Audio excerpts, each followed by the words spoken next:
everyone to Global Citizen Podcast. Today on the show, I have Joseph Drolshagen. Welcome, Joseph. Really good to be here with you, Sally. I'm excited for a really powerful and good conversation between us. I am too. And a lot of people who listen to the show know that I talk a lot with expats and people who've moved abroad, and could be some of the listeners right now, or either other people that I've had clients. A lot of the times I hear I would love to move abroad, or I want to, but. And the but is a number of reasons and legitimate reasons and concerns. So I want to think, like, how do we help people get over the but? That's great question. Because you're right. It's real. Anybody who says Hmm. but, whatever they say afterwards, that's real for them. That's their reality. Hmm. But it's coming from a place of conditioning, programming within us that's acting that out. And so the desires we have, we're meant to experience those desires. But because of the programming that's saying you can't do that, or you don't have enough funds to do it, or you this or that, or whatever reason it is they're not, it's not factual. Right. And so what I help people to do is look at exactly where are you right now. 2 points of reference. Where exactly are you right now? Forget about the buts, the ifs, ands, coulds, shoulds, all that. Where exactly are you right now? And where do you want to be in your life? Where right now, if you could choose, where would you want to be with that?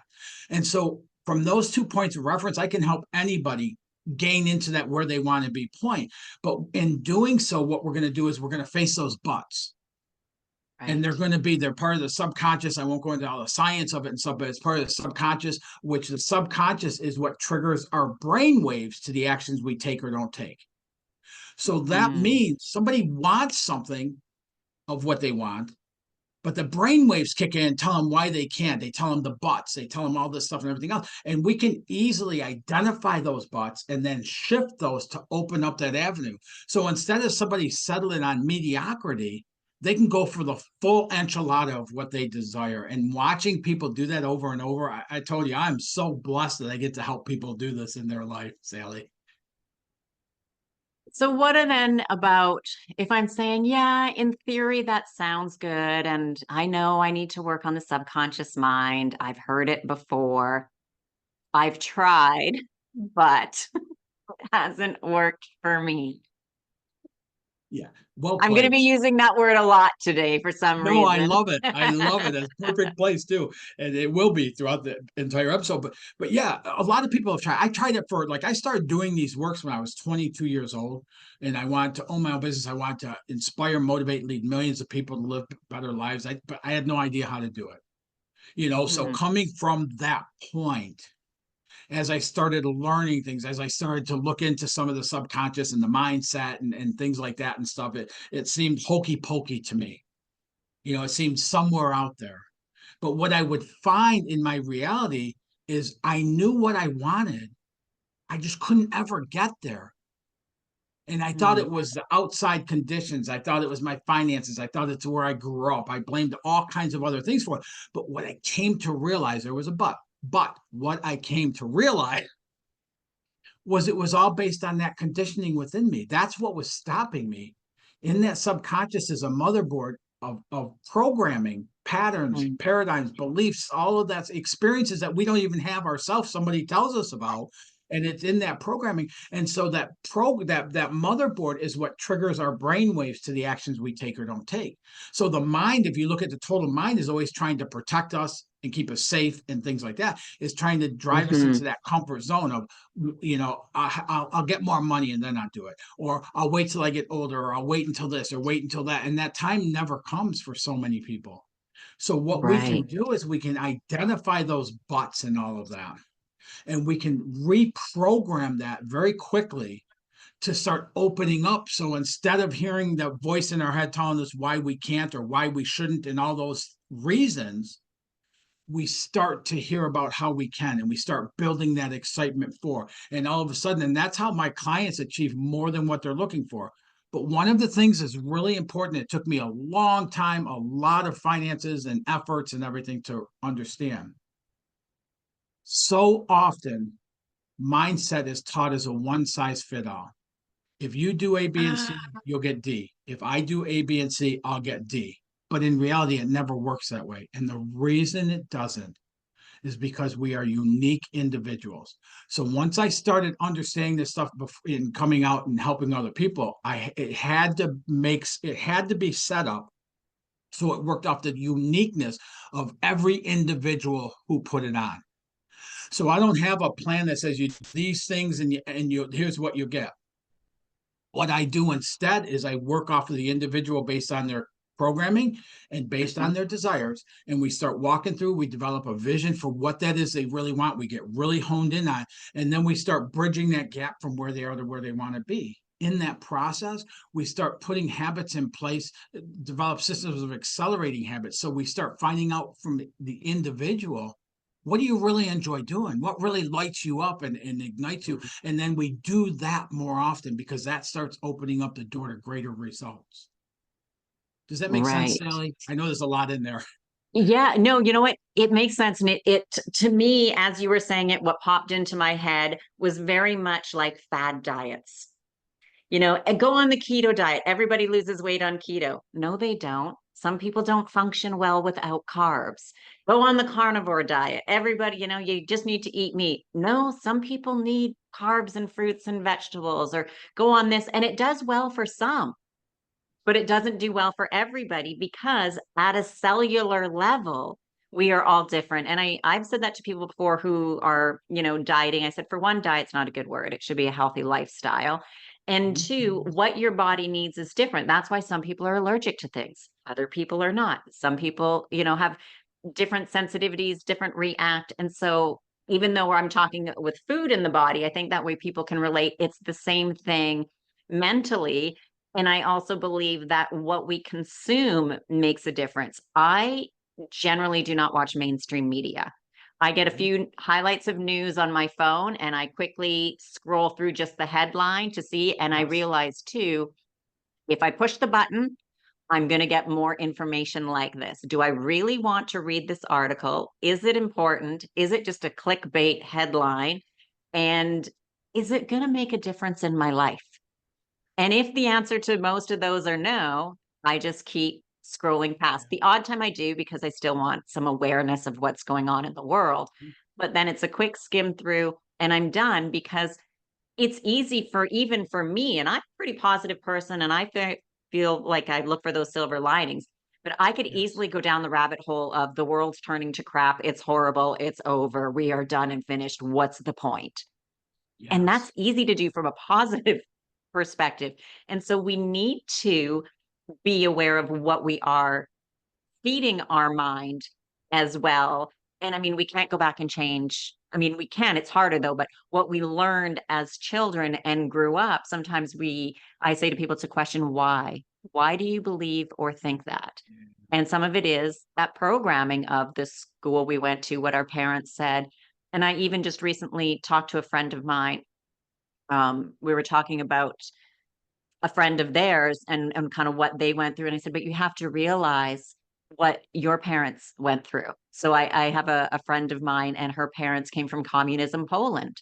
And so she struggles with a number of things, like she's thinking of starting her own business, but the security of leaving a job is very hard. And I get it. It's hard to begin with, but she's got certain things. And I said, but you have to think that's your parents putting those things into your mind, which is not their fault because that's how they lived, right? And they lived through Right. certain things. And so they did to protect, but we don't think of it's hard for us to change our mindset because our situation and life is now different than our parents and grandparents. Absolutely. One of the ones I face with a lot of people who have like a business idea, let's say, and they're Hmm. working in corporate, or on the assembly line or someplace that they're working and stuff, is they still have it. Because when I was a kid, you got a job. My grandfather, he had a job at Chrysler doing seats, and he lived a whole career until he retired from doing that. You have police Hmm. officers. Well, now we don't. The world isn't that environment now Right. that we look at quarterly numbers and everything else and make adjustments on, and people have no problem. It's not there's not the security there that there was back when we were kids. But we have, like you said, we have that programming that continues to play out when we're looking at things. So somebody that wants to start a business, same exact thing really as somebody that wants to move abroad, and we start getting that conflict going on in the voice we hear Hmm. in our head and stuff telling us why we shouldn't. And it's not, like I said, it's not factual, it's not based on true reality of today. Right. And we follow that and we hold ourselves up and we go through life and we end up, talking to people on their deathbeds who didn't do the things that were most important that they desired to do. And I'll tell you, I experienced that with my dad before he passed away.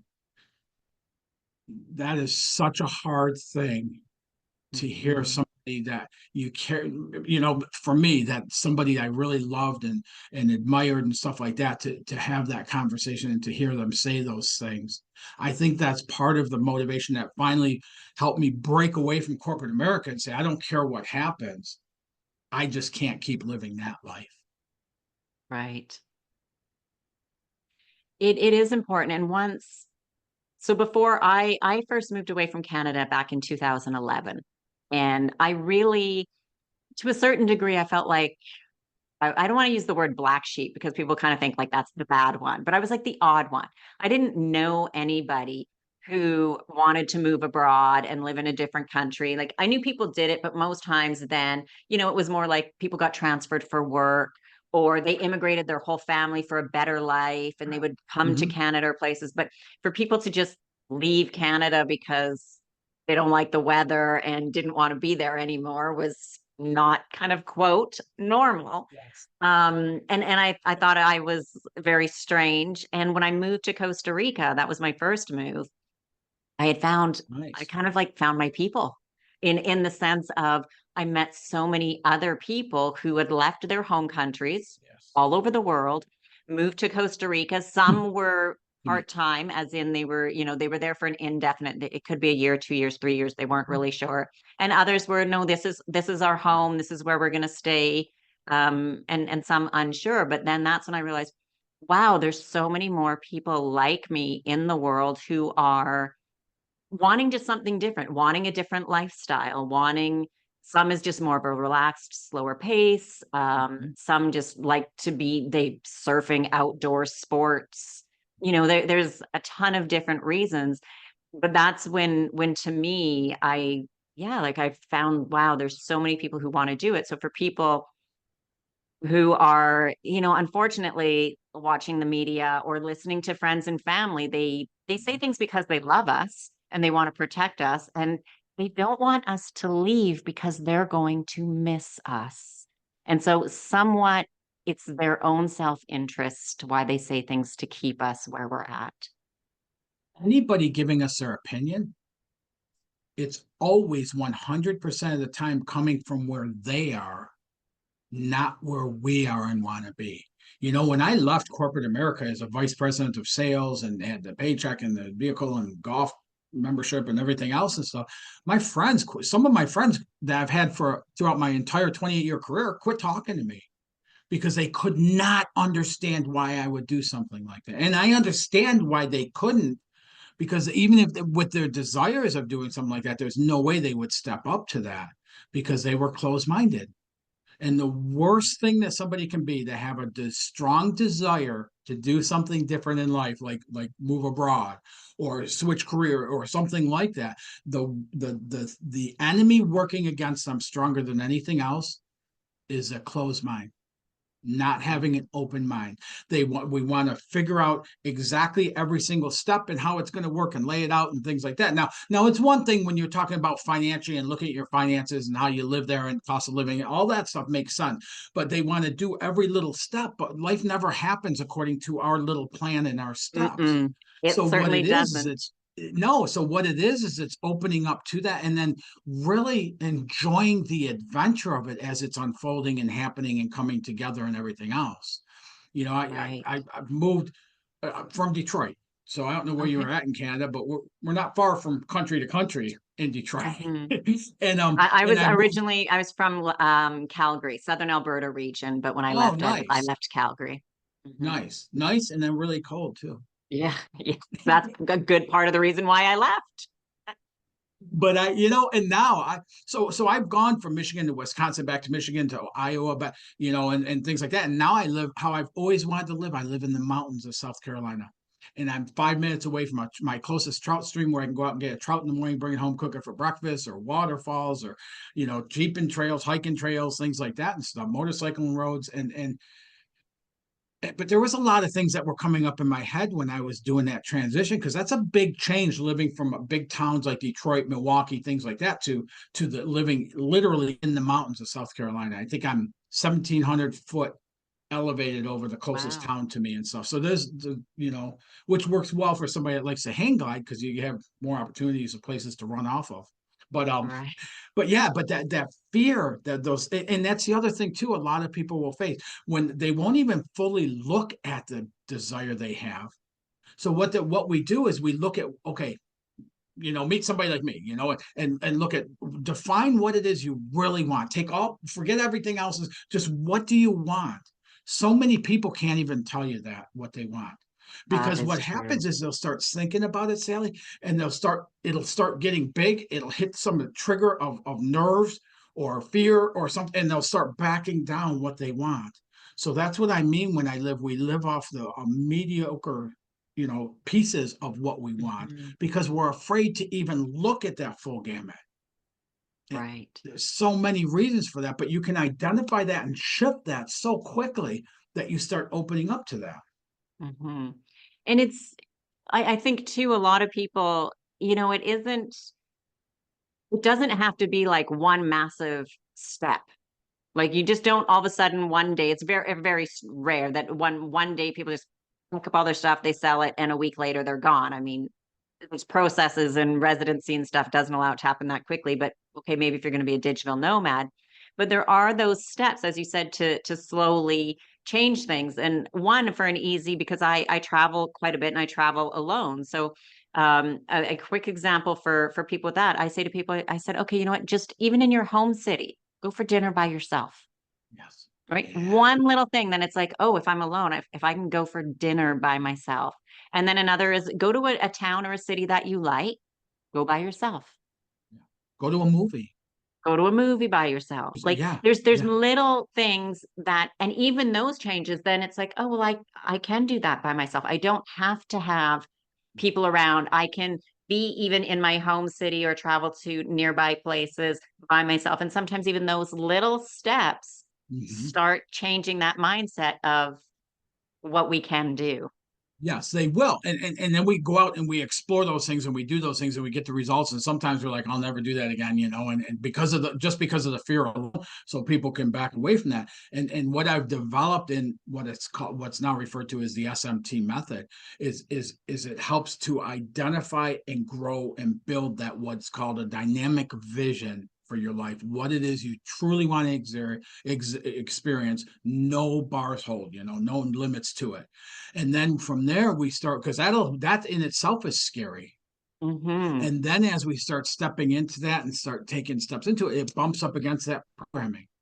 And so we have tools where we can shift that programming right then to open up more. So it's not a trudgery, or it's not a forcing myself to do something I don't want to do, and all of that stuff. It actually becomes very exciting very quickly, because we get the vision, which after we get through the fear of that and shift that, now all of a sudden we got the excitement of seeing our full vision of what we truly want to experience in our life. And then as we start taking steps and we start seeing that open up, it becomes a thing of pulling us into it, rather than us having to kind of struggle to keep it going and stuff like that. And it's just amazing to see people go through that process, and they still experience a transformation, Hmm. but they don't have to force themselves to face every fear and go through that and everything else in order to do it. It's a way to where it can be like an enjoyable pathway or process of going Right. through it. Right. And I think a lot too is doing, and then also um kind of following people who do it. Like have mentors. And there's a way to have, there's many ways of having mentors. That's actually working with somebody like yourself. But then there's also too people who have done things that you're interested in, and follow them on Yeah. their social media. If there's biography about them.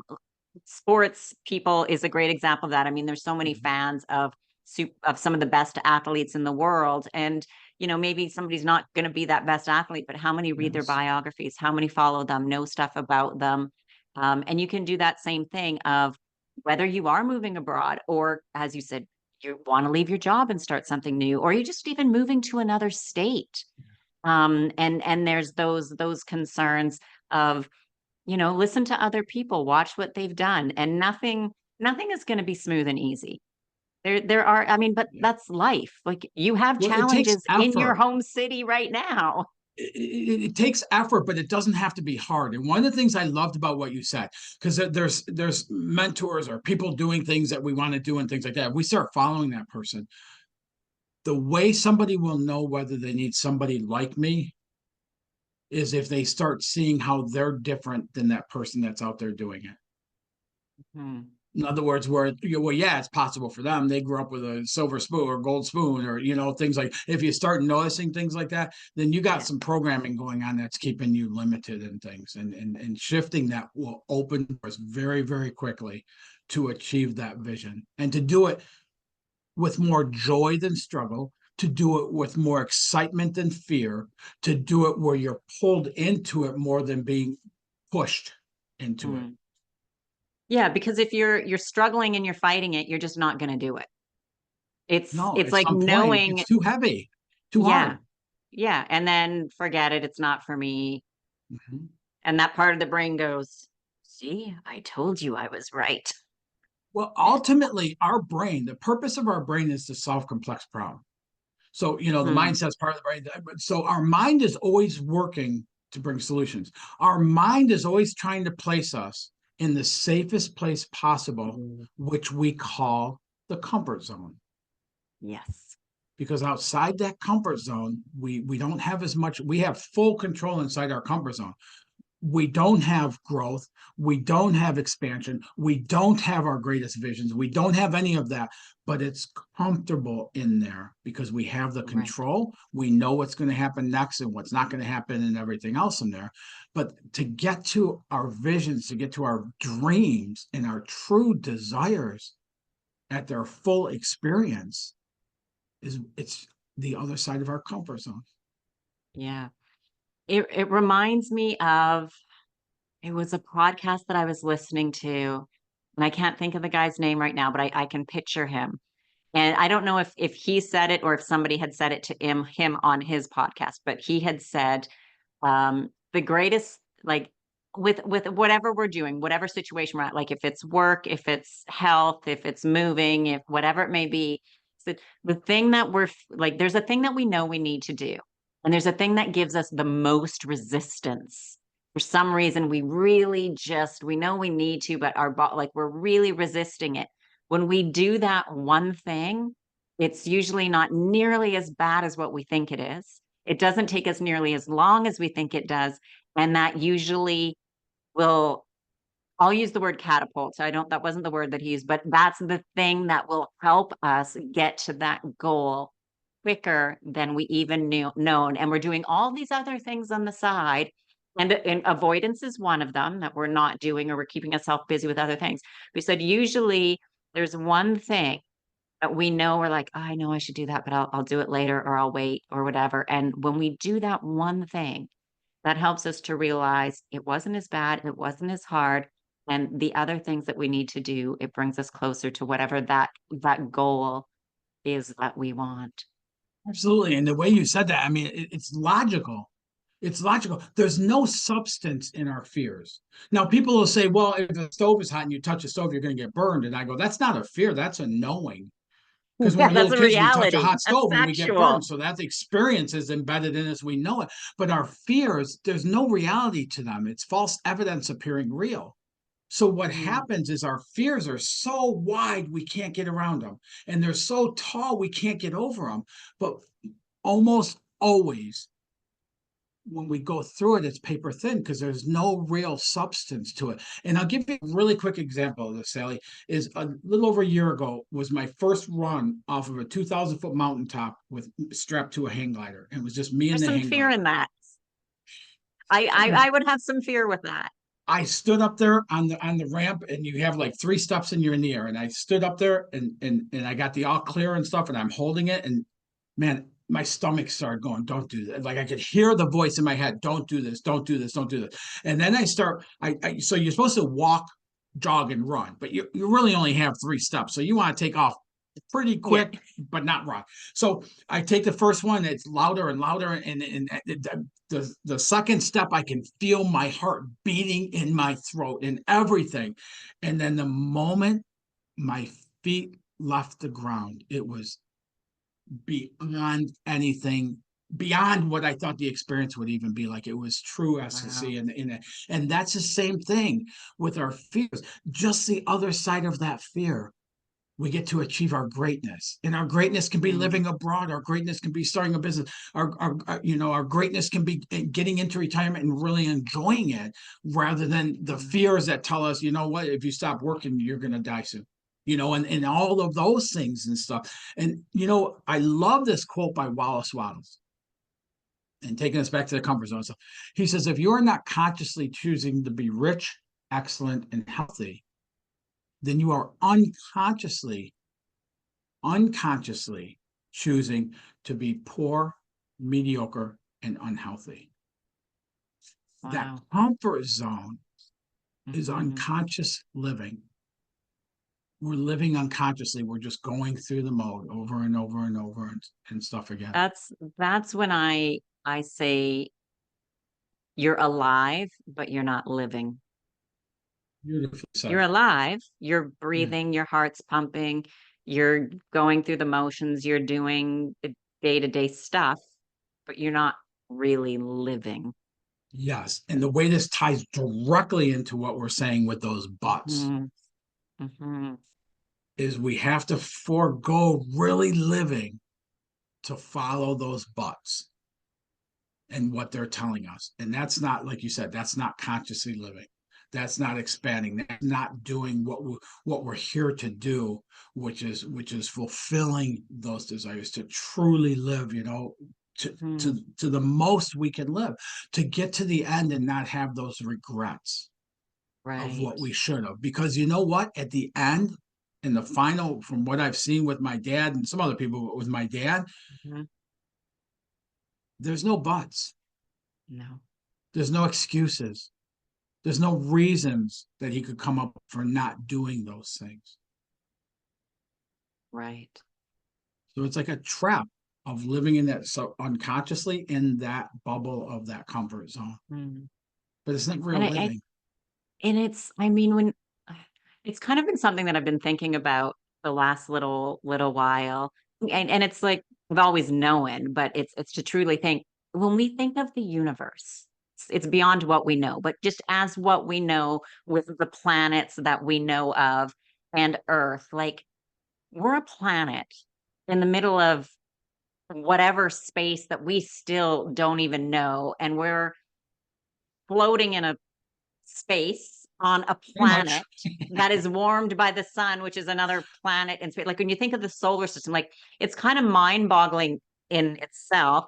And then to come down to think all of the growth on Earth, the trees, the mountains, the water, the everything, and then how we are like we're a human being.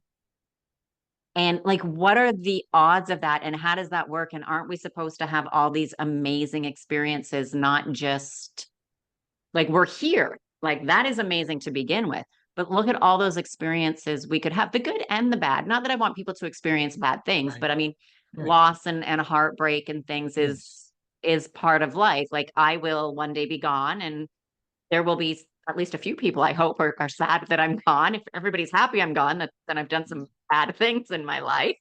Um, but I can't there see that being the case, I Sally. can't see that either. There are a few people that like me. But and like those experiences that we have is all part of being here. And so to just I guess for me it's like to just go through the motions. We have times in life where we just we're struggling, we're getting through and there's that period of going through, but then we're supposed to do great things. And Yeah. that is different for every single person. What somebody do is what is great for you and brings you joy and happiness and excitement and everything are the things that you need to do and try and experience. And also do some things that's like, I don't know if I like that or not. Let me give it a try and do a, oh, heck no, I'm not doing that again because that sucked. That's Yes. the experience. That's part of life. That's Yes. living. It is. It is. And you said that well too. Even the things we don't want to happen, you know, we lose somebody, and there's heartbreak to that, and it hurts and it's painful and everything. But because we have the capability to love, without that part, we'd never get the other one. And most of the things we Right. experience, even these butts and things like that, most of those things we experience, the only purpose of them truly is to help lean more into what we want. Because if you think Mm, about the energy that comes with the fears, if you think about the energy that comes with a but statement and things like that, that's if you took that same amount of energy and could put it into your vision or your desire of what it is you want to achieve or accomplish in your life, you're boosting that up. You're making the potential for that to be real so much higher. But what happens is we don't know that. So we build up the buts and we build up the fears and we get in bed with those and we, grow those to the mm, point where we're truly crippled from taking an action into it against it. right. I saw somewhere now I can't I'm terrible at remembering where and who I hear and see things from. But Yeah. it was something that they did studies on the human body and they put Mhm. people in a situation where they like not like so they were in a room and they would tell them about a situation. Something would be very exciting, like they won a trip, they won the lottery, they're going on a holiday, they're meeting their idol, like something like they're super, super excited about. And Yes. then other people in another room, they were told like something bad. They had to go into a room full of spiders if they were scared of spiders, or they had to Mhm. like things that they were afraid to do. They had to do public speaking and they're terrified of doing public Yeah. speaking. But when they analyzed the body with all the things that they were checking were exactly the same. The only difference between fear and excitement was in fear, we're expecting a bad outcome, and the excitement, we're expecting a good outcome. But physiologically to the Yes. body, it's the exact Yes. same thing. It's just us having that expectation of it's going to work out and it's going to be good, or this could be really bad, and we have that negative thought behind it. Absolutely. And really the only difference between fear and excitement, it feels the same exact way. What really changes the two, I've learned, Mhm. is our breathing. When we Ah, feel fear, we hold our mhm. breath. We do that, right? And Yeah. what happens is then that starts kicking off for everything to rise up because we're holding our breath. So it builds that anxiety and all of that. When we feel excited, we're like, whew, we breathe into it.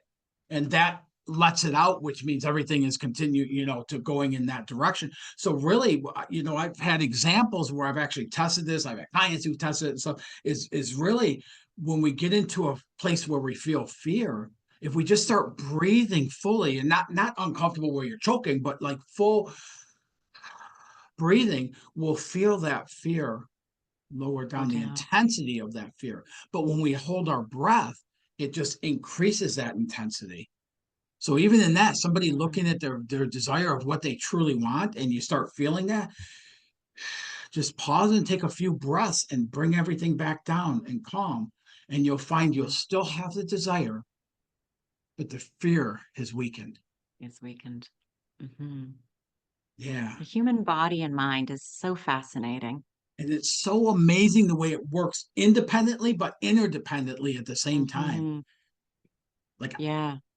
yeah, my whole life is studying this, and I never get bored. I never get to a point of going, okay, I know, and it's like I want to know more. I want to know more. And Right. yeah, Well, yeah, I mean, it's we're here and I've always said like I've always said it in an easy way. The brain puts kind of that fear into us because it's to protect us in a way. Its job is to keep us trying to alive protect and us. to keep Yes. us safe. And that's the comfort zone because even if Like even when we're in situations, not when we're, but even when people are in situations when we hear about domestic abuse and violence, and why don't people leave? To a lot of people, it's just like, well, why wouldn't you leave? It just doesn't make sense. That is kind of that unknown because they know what to expect. And I've even heard different talks from people that said, they grew up in a home like that. And they would know when dad came home at a very young age, like 5 years old, they learned how to read dad to see how much he had to drink, what to do, and they were able to start reading that because that was their um, self-preservation protective mode as to, can I approach, can I talk, am I keeping my younger sisters and brothers safe, is he okay, and those types of things, and can learn that at a very young age, that protective, Yeah. and that's what Yes. our brain is kind of designed to do. And a lot of that stuff, I always talk about there's the mindset side of it, right? The programming, Hmm. the conditioning, Hmm. which leads to our perceptions. Yes. Our perceptions is where we can identify whether we're living from the expansive side or whether we're living from the comfort zone. And then that is what carries out in the subconscious, that motherboard in the subconscious determines what that is. And then that determines the actions we take or don't take. So if I'm not, and what I help people do is look at their results. If you want to live abroad and you're not, and you've been wanting it for some time, it's not a fluke thing. So the fact that you're not doing it doesn't mean you don't want to do it. It means you have some things getting in the way. And so we back that up to look at the perceptions. That perception will tell us what the programming is. So we can shift the programming and then we change the perception. And then all of a sudden we see a change in our results. Right.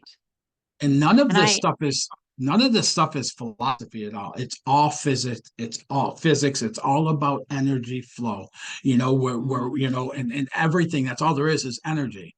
So if our energy is going from our programming to the perceptions of the way we perceive things, which are off from what we want, then we're going to see the results there. The only way to change those results is to go back into the programming, shift it there, the perception shift, and then you shift the results. right.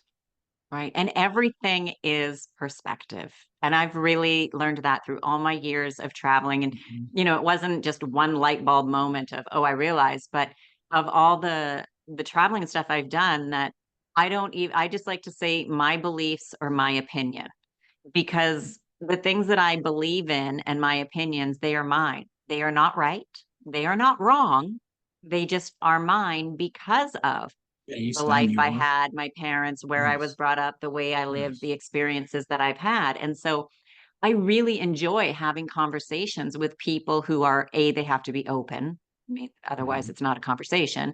Yes. Um, and have completely different beliefs, whether it could be, especially the ones that can get intense, are obviously religion and Mhm. politics.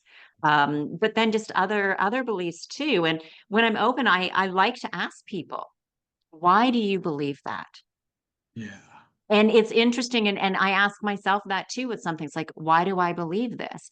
Because for me to truly believe it, I have to explain why, not to say, well, because it's right, because though it's the way it's always been, because that's the way it is. Like those aren't answers. But if I can say, well, when I was growing up, I had this experience or this, and my grandma always said, and this, okay, does that make it right? No, Right. it just makes it my experience. And so when I talk to others, like, why do you believe that? Especially like I have a very good friend of mine. We don't agree on politics and in a lot of things. There's some, I mean, I don't think any political party is 100% right. I can agree and disagree with all kinds of things in all political parties. And Yes. we'll have conversations and they're great because we kind of, push it like, why do you think that? Do you really believe that's true? Like Mhm. what? And we do that push and pull. And usually at some point, when we're just like one of us will say something, the other say, I don't think that's right. I think what they mean, which is then our own interpretation, Opinion. or what they said is this. And we always both say, I'll have to look into that one a little bit more and see because Yeah. I think it means this, or I think they meant this. And that's Yes. that's a big thing that every single one of us, we've had conversations with friends, families, loved ones.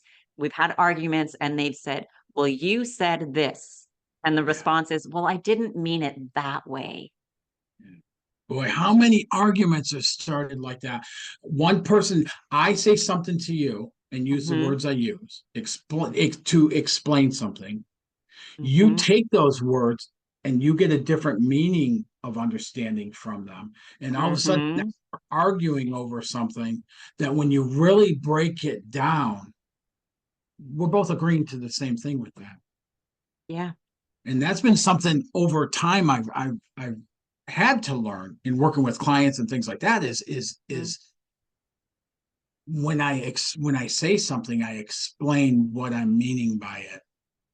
And when I do that in conversations within relationships, friendships, clients, things like that, it has a whole different meaning because even if they were starting to interpret it a certain way, that explanation brings it back to where they can understand how even if I didn't use the words that they would have selected, and that can Right. bring so much clarity to things. Yes, I absolutely. think it's one of the things, I mean, we've gone so far with technology and the things that we do and how humans have evolved just in general.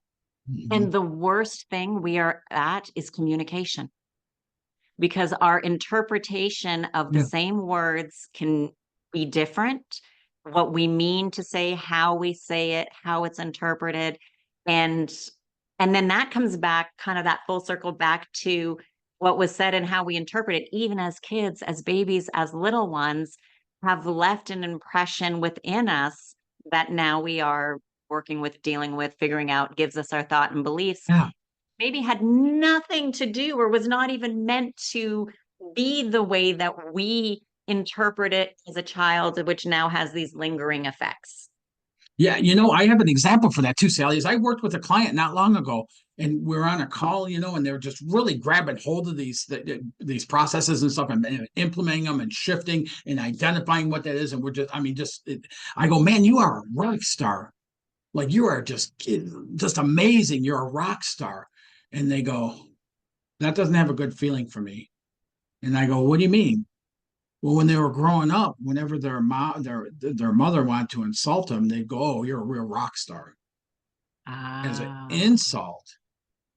And so even that, it all comes back to our programming. We live through that programming, so we live through it no matter what. There's no yeah, choice, but we live through that. So is that programming working for you? Is it achieving what you want to achieve in life? Are you getting the results you want to get? All of that stuff.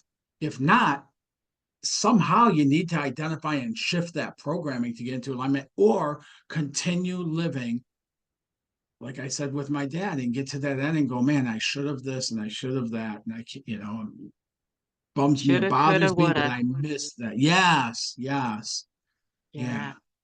And that's not, I mean, it's unfortunate. Uh, it is. it, it, And it there's definite, it nothing we can definitely do is. about it at that point. Not, no, at that So point, if it's we too look late. at it today, which means we have to open our mind a little bit, if we're willing to Mhm. look at that today, am I really doing what I truly desire and want to do in this lifetime? And if the answer Mhm. is no, then we can do something about it now and impact the rest of our life. Right. But waiting till the very end, like we can't go, we never get to redo a day of our life. No, we can't go back. And one thing that people need to realize, and because I hear it, oh, when I retire, and I've seen it happen. I knew a gentleman who had plans, him and his wife, he was close to retirement. And their plans, they were going to travel to Europe. They were going to do all these things because he's like, she deserves it. She's put up with me for this long. And once I retire, I think he said like next year or something it was that, I'm going to take her to Europe and we're going to do all these great things. And then I was gone for several months and I had come back and one of my friends had said, oh, did you hear what happened to so and so? And I'm like, no, what? And they're like, he died. I'm like, no, he didn't. Like, yeah. And I said, no, he's retiring and he has plans. He's taking his wife to Europe. Like they have all these plans set out. They've been planning and waiting. Like, no. And they said, yeah, he had a heart attack and passed. He Yeah, just missed retirement and yeah. And all I'll of those tell you things. And that it's conversation with my dad had a very big impact on me of redefining my life, relooking at my life. And it's one of the reasons I literally resigned from corporate America to step out and do what I do because I don't want that to happen. We don't get to choose, you know, when we pass and things like that. We don't get to, and we wait and we wait and we wait, and so many people never get to experience that. And that's why my like heart goes out to anybody, and why I'm so passionate about it. If I can help anybody to identify that, shift that, and open up those doorways to the way you truly want to live. God, I feel like that's honoring my dad, and anybody I can help do that. And I define, I put together, like, the whole SMT method came through me. So it was my works and my experiences. I've been like guinea pig to everything I do and stuff. And to that side of things, what took me years to understand, comprehend, and then implement it, now people do it in weeks. They take that information from that SMT and they're able to bring about changes in weeks, what took me years to do. And I just love that. I love that I get to do what I do today. Yeah, it's great. And I mean, we're only here for a short amount of time. And I say to people, you can look at it for two ways. Even if you live till you're 100, which it's starting to become more and more common. It's not Yes. the average Yeah. yet, but it's becoming more, and it's going to be more. I remember when I was in high school, I was probably around, I would say probably maybe not quite 16, but I would say starting about 18 to 20 years old, right in there. I Hmm. started saying, and so we're going back many years. I started saying then, I'm going to live till I'm 120. And people looked at me because we're going back about 30-ish or so Yeah. years. People looked at Unheard me of. and they're like, you're stupid. Nobody lives till you're 120, like not even really 100. You're dumb. And I just said, just wait. Just wait and see what the future brings. There's little, like I even knew back then there was little bits with technology and healthcare that people were working on. I'm like, you just wait and Yes. see. And now people, they're like, yeah, 120 is quite possible. Yes. Because think of, so I'm 48 right now. So Mhm. to get to 120, I mean, that's still a long way to go. There's a lot of healthcare stuff, advancements that can take place. But even if we Yes. just look at 100 or even to 120, if you live that long, I say to people, you have two options. You can have same amount of time, and it can be long and painful And and hard. miserable and hating it to a certain degree every day. Or you could have the same amount of time and have a few struggles, because that's life. I'm not going to say it's all going to be rainbows and butterflies, but you have struggles and you grow and you have enjoyment and you love it, and it goes by so And fast. adventure and discovery, and more potential, and more in line with the results you want. And there's so much available there. And it's the same, you could still be the same 100 years, the same, even 120, if you're going to be like me Right. and push that 120 mark. Right. How are you going to live that? Yeah. Yeah. The Yeah. choice, the And choice it's is hard. You yours. hear people talk about giving up all the time because life is just so hard, and this and that, and the medications and anxiety and panic and blah blah, goes on and on and on and on. But it's because we're trying to stay in that bubble of that comfort Right. zone. Hmm. And even life will push us outside of that comfort zone. There are things that sometimes force us to, and whether it's Absolutely. the death of somebody, unfortunately, us getting sick. We hear people who have, like, they unfortunately get cancer or something, heart attack, they change their life, they Career they shift loss, it, or or career, like yeah, sometimes it's the universe saying, you want these changes, right. if you're not going to do it, I'm going to make you do it. And it's not And going to be a nice way, then you will do it.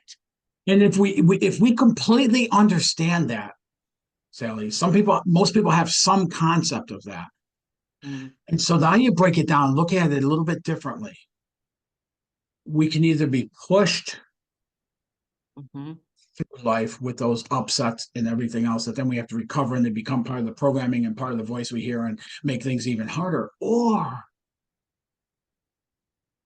we can go after what we truly want to experience. Mhm. And even if both of them are difficult at times, on this one here, we get the results that we're looking for. We get to fulfill our desires while we're here, which, like you said, is a Right. short period of time. And we all have that choice. And your listeners, everybody listening to this today, you have a choice on which way you're going to live. And nobody can do it for you. We have to No. be willing participants in bringing about that change. So Mm. anybody, if you're listening to this right now and you are identifying with the one side of this where you're struggling and life is hard and everything else, you don't have to live that way anymore. But you got to be willing to do something about that. Right. That's right. You choose to make your life the way it is. Even those It's a people living choice. unconsciously are choosing the life that they're It, living. mm-hmm, Yeah. mm-hmm, absolutely. And I think that's kind of it's a great way to end because it's true. You're choosing and what do you choose? Yes. Either way, there's challenges within life. So what do you choose? I mean, if you look at whoever is kind of your hero, your idol, your famous or whoever person that you think, wow, I would love to have that life, they have struggles and challenges too. Yeah. But Yeah. it's just how they deal with it to have the life that they want. So, Joseph, if somebody's like, you're right, I need to make some Yes. changes, I Yes. just not really sure where I need to start. Like, I know I need to change, maybe they know some specific things in their mindset, they're struggling with Mhm. it, or they're just like, I just know I need to make some changes. Yes. How can they get in touch with you? Where's the best place to find you? The easiest way is you can go to a website, coachwithjoey.com. And anybody can schedule a 15-minute conversation with me. I make sure I allow so many open in my calendar and such. So and it's not a sales call or sales or anything. It's truly to talk about what you and I are talking about, but on an individual basis of somebody who's in one of those spots that doesn't want to be anymore, and just get them some tools they can use to start going forward. I have resources.